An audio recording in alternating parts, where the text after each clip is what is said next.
In the first section of the Private Label Perfume Mastery course, you will have heard me talking about Victoria Beckham's Perfume. She launched them in September 2023, and in the audio file you'll hear my scathing report of what they are like, because this is what I'm going to teach you in the course, is how to avoid being, and not just concentrating on the packaging, because it's quite nice.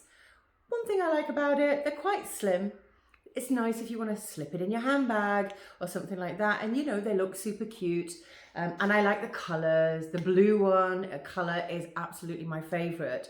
But this is a classic example of when more focus was put on the packaging than what's inside it, because in my mind they're absolutely diabolical. This just smells like a regular simple tobacco accord and nothing else. This marginally better, powdery type citrus, but not that great. And after a couple of days, I sprayed it on clothes because I don't wear perfume on my skin, it smelled like an old man's aftershave, so I'm not a fan of that one. And the yellow one, I am so completely baffled by this. This, you would look at yellow, and when we talk about colour and what colours represent, because we've talked about that in the first part of the course, this represents really yellow. What does it represent? You remember citrus and, you know, energizing, and there's nothing citrusy and there's nothing energizing about this fragrance whatsoever. So it doesn't match with the packaging. I'm not kidding, it's awful. And it smells like incense.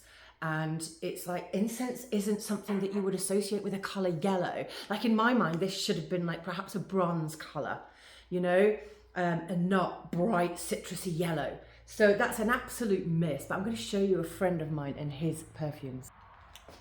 So this is my friend Vincent.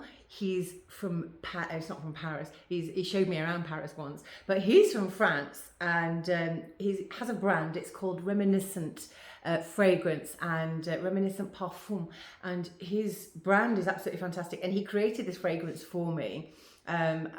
If you know me and you follow me on social media, you know what a massive fan I am of Chanel No. 5. No, Sherlock with my giant Chanel No. 5 hippo in the background. But his packaging is fantastic, but the fragrance inside is, oh God, it's just exquisite. And I asked him to do something based on Chanel No. 5, but obviously not replicate Chanel No. 5, but replicate some of the aldehydic floral that's in there, but make it sexier. I asked him to sex it up, and it's fantastic. And it's called La Petite Mort, which means the little death, and that's what French people call orgasms. So the little death. And if you can see this packaging, it's absolutely gorgeous. It's got a seal on the top that you know, like the seals that you used to get on the envelopes with the wax stamp, the wax seals. Well, he's done that on the top, and he hand stamps this. But this, can you hear that? And it's so heavy. The bottle is so heavy, but this bottle is also absolutely gorgeous. And can you see at the bottom where this glass is incredibly thick? It gives a weightiness to the bottle, which makes it feel more luxurious and more expensive. And even though the labels, they're very pretty, you know, but they're not incredibly expensive. The ingredients are, the fragrance is divine. I'm going to spray some of that after. And this is also the box that it comes in, which I think is really gorgeous. So the bottle sits inside here, and this is actually a map of the world, because his brand is based upon scents that make you happy, perhaps fragrances from your childhood that make you happy, and he can create your own bespoke fragrance. So even though he will have his own line of fragrances, he also creates bespoke fragrances for private clients like me, and like my client in Bangkok, he created one for her as well. She wanted a very fruity floral, and it's no coincidence her name is Cherry. And so this is the difference. He even put my initials at the bottom of the label, MJ. So it's very personal. It's absolutely exquisite. You too can create something as unique as Vincent and stay away from generic, off the shelf, awful, gagging fragrances.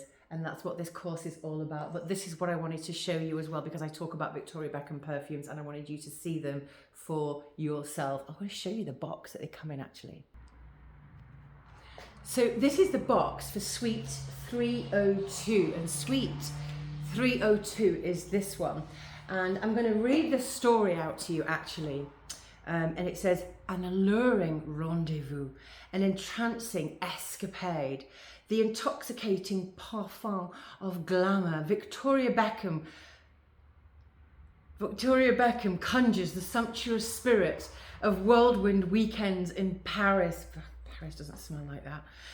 In the memory of Suite 302, an erotic melange of black cherry and red peppercorn, dimmed hotel rooms clouded in rose centifolia, midnight violet and narcotic musk, plush velvets saturated with papyrus, black leather and masculine tobacco leaf.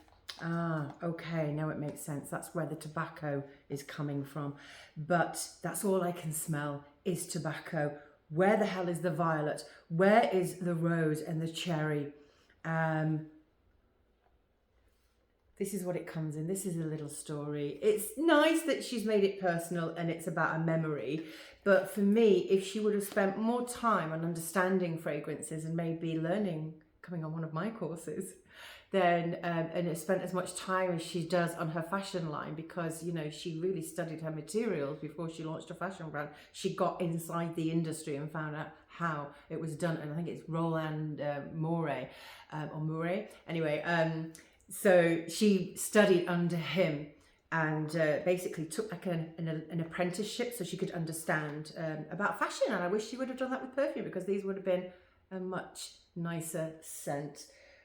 But yeah, incredibly disappointed.